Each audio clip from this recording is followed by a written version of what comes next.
အားလုံးပဲမင်္ဂလာပါဗျာ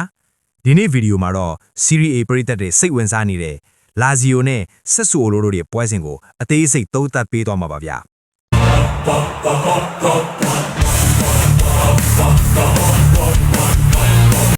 အရင်ဆုံးအင်ရှင် Lazio ရဲ့ form ကိုကြည့်အောင်သူတို့ဟာ Torino ကိုရှုံးခဲ့ပြီးနောက်ပိုင်း9ပွဲဆက်9ပွဲပျောက်ဆုံးနေတဲ့အခြေအနေတွေရောက်နေပါတယ်ဗျာ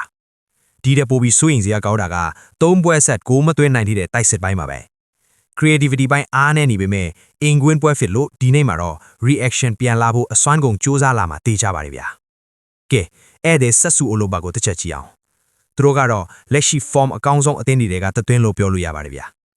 Atlanta ကိုအနိုင်ယူခဲ့တယ်လို့နောက်ဆုံး6ပွဲမှာ9ပွဲအထိနိုင်ထားတဲ့ record ကသူတို့ရဲ့ယုံကြည်မှုကိုအထွတ်အထိရောက်စေခဲ့ပါတယ်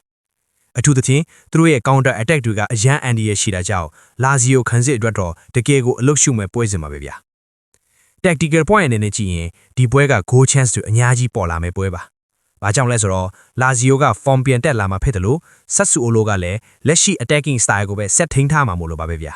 ။ဒါကြောင့် betting angle အရဆိုရင် both teams to score နဲ့ over goals ကစိတ်ဝင်စားစရာအကောင်းဆုံး option တွေဖြစ်လာမှာပါဗျာ။ကျွန်တော်ရဲ့ final prediction ကတော့ goal တွေအပြန်အလှန်ရှိမဲ့ open game ထိပြီးရလက်အနေနဲ့ 1-2 ဒါမှမဟုတ် 2-2 ဆိုတဲ့ result တွေထပ်လာနိုင်တယ်လို့ယူဆမိတာကြောင့် goal ပေါ်နဲ့အတူရွှဲလွှင့်ကြည့်မိဗျာ